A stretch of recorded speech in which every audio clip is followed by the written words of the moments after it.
welcome to the deep dive. Today, we're going to take a closer look at some logo designs, specifically a logo folio by Kadir Kubas. Right. Yeah. We've got the designs themselves and some of his thoughts behind them. Yeah, exactly. And our mission really is to unpack how he uses seemingly simple designs to build strong brand identities. Yeah. How does he get so much across with so little?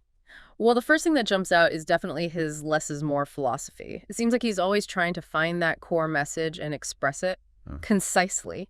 With very few visual elements. Exactly. It makes you kind of stop and think, okay, what's the one thing this logo needs to say? And you see straight away how much he relies on simple typography.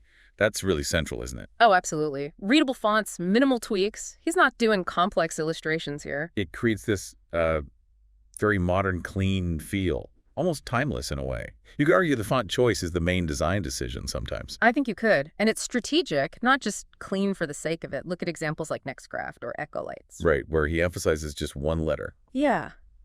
That single letter focus. It's more than just a visual trick, right? It makes it memorable instantly. And maybe adds a layer of meaning, like a metaphor. Precisely. It hints at something without being too literal. A subtle nudge. A kind of visual shorthand. Then there are the colors. They don't feel random at all. Not at all. Very deliberate. You see greens and blues for environmental or maybe tech company. Yeah, and those warmer oranges, reds for health or fitness brands, it's like tapping into existing associations. Yeah, an immediate, almost gut-level connection to the sector. Makes you wonder how vital that instant link is, especially for a brand just starting out. That's a good point, and it underlines that these aren't just, pretty pictures. They have to work. Totally. Functionality is key. He mentions they need to be versatile. Think about it. The same logo have to look good, tiny on an app, but also scaled up on a sign. And stay readable across the board. So practicality and aesthetics are really hand in hand here. It's definitely more than just arranging shapes nicely. He talks about them as functional solutions. Where every element, the color choice, a slight modification to a letter, even the spacing, the rhythm serves a purpose. Yes, exactly that. It's like applying deep design thinking through typography. He calls it thinking with typography, which is a great phrase. It is. Seeing letters as more than just letters, as building blocks for meaning and emotion. He mentions the inner harmony and rhythm of the text, almost like architecture. Yeah, carefully constructed.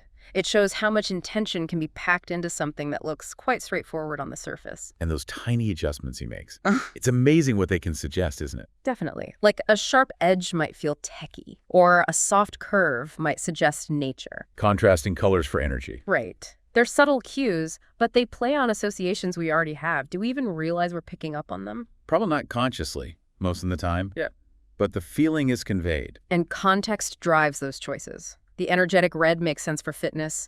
The cool blue clicks for tech. He's using established visual language. To communicate fast. It's efficient. Oh, very. And it all comes back to research, doesn't it? He's observing the industry, the brand's story. And then distilling it into this simple, powerful visual.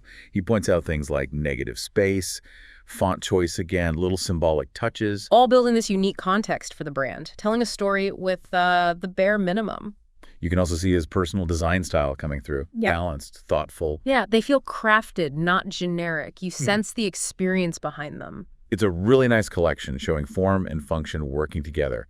Not just technical skill, but intuition too. So if we boil it down, the main takeaway from Kubas's work seems to be, well, that great logo design doesn't need to shout. Right. It uses simplicity, really careful attention to detail. So you build brand identities that are strong, memorable, and just work. Okay, so here's something for you to think about as you go about your day.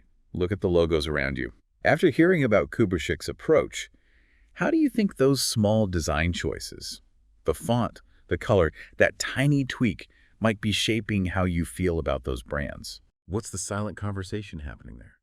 It adds a whole other layer to just seeing things, doesn't it?